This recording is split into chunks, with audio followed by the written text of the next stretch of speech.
हमेशा भोजन भाव भी होते हैं, लेकिन इस संसार की रीति है।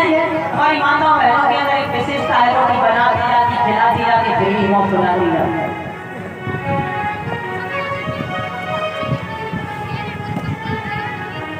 पर ऐसा नहीं करते। आज दुर्योधन कहने लगे कि मैं तो खाऊंगा।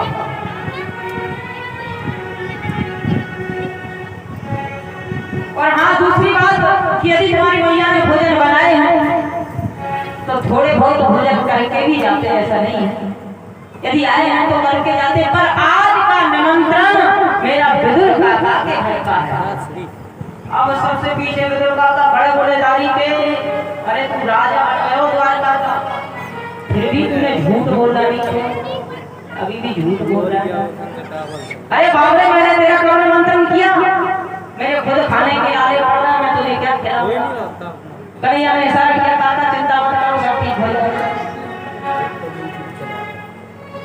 तो देखते ही तो भक्त और भगवान की डोर टूटने दूर से लग रही है।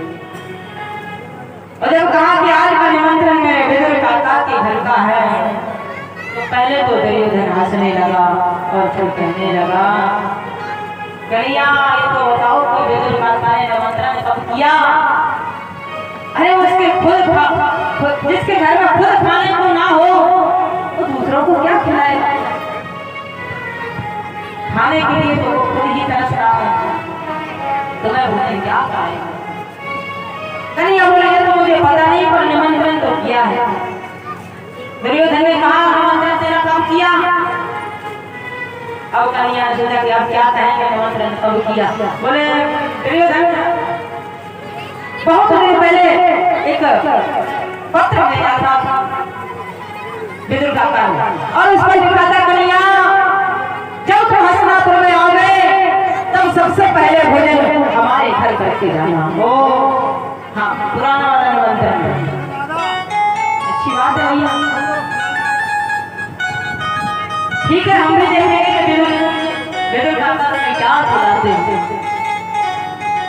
अब यहाँ विदुर जी ने कहा, विदुरानी से एक काम कर, इन लाखों लोगों के बीच में बोल रहा है कि मेरा विदुर के घर निमंत्रण नहीं आएगा, अवश्य आएगा, इसलिए तू घर जा, कुछ बना के रखना, मैं बाजार आ जाता हूँ, लड्डू पेड़ा माखन मिश्री जो भी होगा सब लाएंगे, तो तू घर पे तैयारी करना। विदुरानी घर पहुँच गई, और जैसे ही विदुरानी घर पहुंची, यहाँ विदुर काका बाजार निकल गए। अब एक भक्त के घर भगवान कैसे जाते हैं? मेरे प्यारे भक्तों, जब कन्हैया विदुर काका के घर गए तो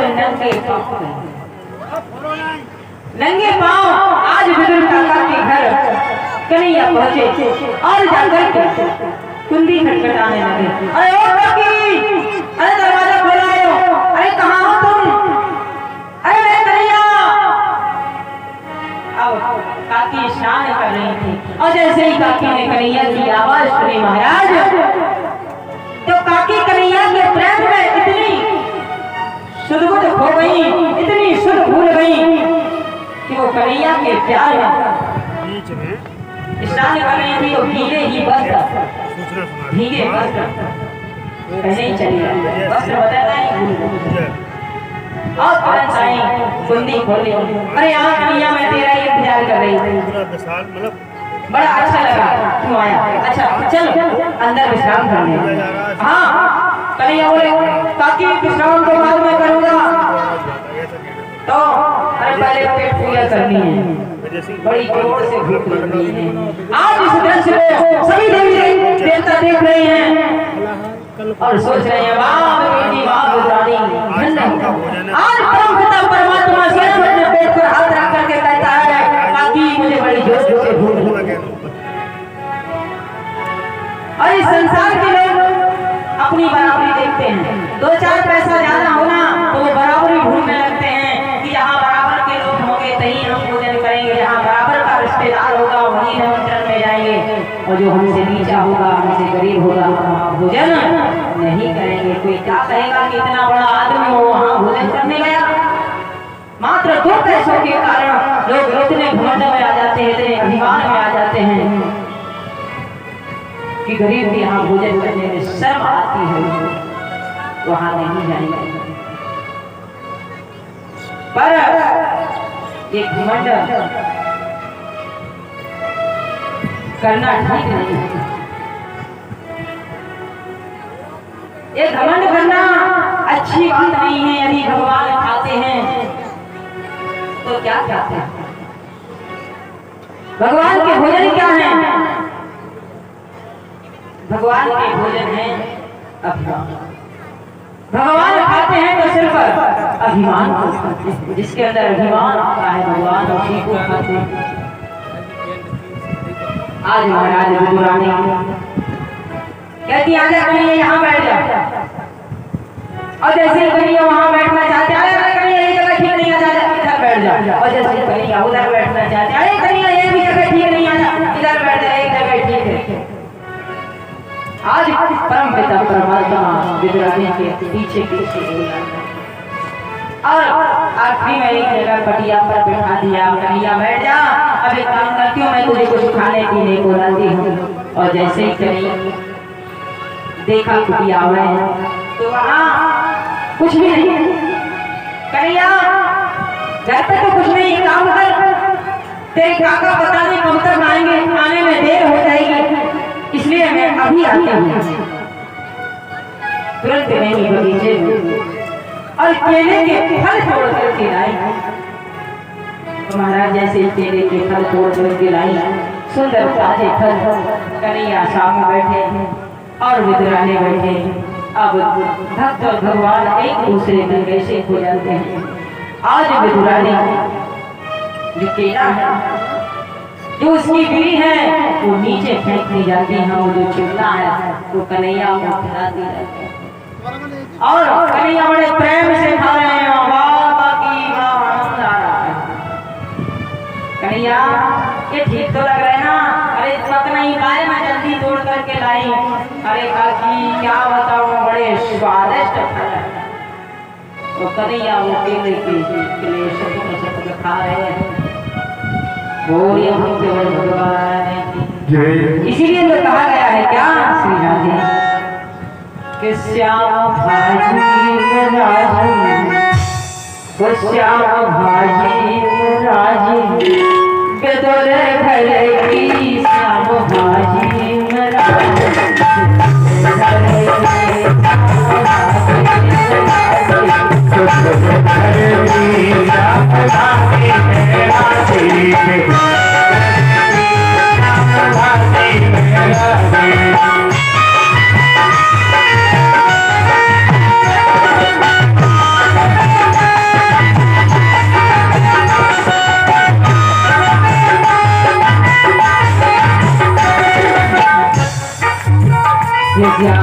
भाजी में राजी श्याम भाजी में राजी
Thank you.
विदुरानी कहने लगी, अरे आने वालों है या आ गए हो क्या? हाँ। और जैसे ही दरवाजा खोला तो कन्हैया आराम से पटिया पर बैठे। कन्हैया तू आ गए हो? हाँ काका, मुझे तो काफी देर हो गई। अच्छा, अरे तेरी काकी सीधी संची है, भोली भाली है, कुछ खाने पीने को दियो या नहीं? अरे काका मैं क्या बताऊं, काकी ने तो आनंद कर दिए। अच्छा हाँ। तब काकी से पूछा, कन्हैया को क्या खिलायो? काकी कहने लगी, तुम तो देर से लौटे, हमारी गांठ में कुछ नहीं था, इसलिए बगीचे से केले लाए थे। केले? हाँ। खा लिए? बोले हाँ खा लिए। और विदुर की नजर से ही नजर बढ़ाई, बोले कहाँ खा लिए, क्या खिला दिया? बोले क्यों? बोले केले तो ये पड़े हैं। और विदुरानी ने देखा, बातें में केले तो ये पड़े। अरे कन्हैया तेरे को स्वाद नहीं आया? स्वाद था काकी? अरे तूने छिपले खाए हैं, ये तो एड़ में है। कन्हैया मुस्कुराए और बोले, काकी क्या बताऊं, मुझे बिल्कुल भी स्वाद नहीं आया, केलों से भी सुंदर स्वाद आया। मुझे कभी समझ में नहीं आया कि मैं क्या खा रहा हूँ क्या नहीं। मुझे तो इतना मालूम था कि मैं कोई बहुत स्वादिष्ट भरी चीज खा रहा हूँ। अब वो स्वाद भरी जो करते हैं। और आज बुजुर्ग का हाथ जोड़ने लगे, कन्हैया के आगे, कन्हैया क्षमा कर देना कि तेरी काकी थोड़ी दिमाग से कमजोर है। अरे काका ऐसी बात करते हो, बहुत आनंद आया, मैं शायद नहीं कर सकता कि मुझे कितना आनंद आया। आज राजऋषि परिचय इस प्रकार एक कथा सुनाते हैं और कहते हैं, आज परम पिता परमात्मा ने ऐसे भोजन किए। और दूसरी बात कहते हैं, राजन तुम कहते हो भगवान बिरादरी से संबंध रखते होंगे, यदि भगवान बिरादरी से संबंध रखते तो यहाँ विदुर की यहाँ केले के छिलके खाते। और दूसरी बात यह है कि जब परम पिता परमात्मा द्वारकाधीश भगवान अपनी लीलाओं को संपन्न करके जा रहे थे, तब विदुर जी से मिलन हुआ। तो आखिरी समय में कन्हैया ने विदुर जी को याद किया। तो देखिए वो विदुर के भाग कि जब जो संसार में लोग जाते हैं, जब ये प्राण निकलते हैं, तो किस परमात्मा को याद करते हैं ना सब लोग, कि एक बार यदि इस परमात्मा का नाम हमारी जुबान पर आ जाएगा तो शायद कल्याण हो जाएगा, सोचते हैं लोग। पर जिसका नाम लेकर के हम सब जाते हैं, आज वही परम पिता परमात्मा एक विदुर का नाम लेकर के संसार छोड़कर धन्य हुए उसे विदुर जी को। और उसी समय उद्धव से कहा था कि यदि विदुर काका तुम्हें कहीं द्वारा मिले तो मेरे बारे में बता देना और मेरी कथा भी सुनाऊंगा। ठीक है। तो राजा एक बार क्या हुआ कि विदुर जी यात्रा के लिए जा रहे थे और उसी यात्रा में उद्धव जी से मिलन हुआ। और जब उद्धव जी से मिलन हुआ बताया इन्होंने बताया मैं विदुर, बात बढ़ने लगी। बात बढ़ते बढ़ते सत्संग छिड़ गया, भगवान की कथा सुनाने लगे उद्धव जी। और भगवान की कथा सुनाते सुनाते उद्धव जी कहने लगे विदुर जी से, महाराज यदि आप और कथा सुनना चाहते हो तो आप सीधे हरिद्वार की ओर जाइए, वहाँ मैत्र मुनि महाराज विराजमान हैं। जाते ही उनकी कुटिया बनी हुई है, आप उस कुटिया पर जाना, वो आपको संपूर्ण भगवान की कथा सुनाएंगे। आज विदुर काका जाते हैं हरिद्वार की ओर मैत्र मुनि के आश्रम पर। और जैसे मैत्र मुनि के आश्रम पर पहुंचे, वहाँ बड़ा भयंकर सत्संग हुआ। सत्संग होते होते तब विदुर जी कहने लगे महाराज एक बात कहूँ। हाँ कहो। मैंने सुना है कि जब जब इस पृथ्वी पर अत्याचार होता है, कोई संकट आता है, तो परमपिता परमात्मा अवतार लेकर के आते हैं। और भगवान ने जितने भी अवतार लिए हैं भक्तों के कारण ही लिए हैं। हाँ हाँ बिल्कुल आपने सत्य सुना है कि जितने भी अवतार लिए हैं भगवान ने सिर्फ सबके कारण ही लिए हैं। महाराज मैंने तो सुना है कि भगवान ने शुक्र का रूप धारण किया। बिल्कुल सत्य सुना आपने, भगवान ने शुक्र का रूप धारण किया। ऐसी क्या आपत्ति विपत्ति आ गई थी कि भगवान को शुक्र का रूप धारण करने पड़ा। तब कहने लगे मैत्र महाराज राजर्षि परीक्षित सुखदेव जी महाराज से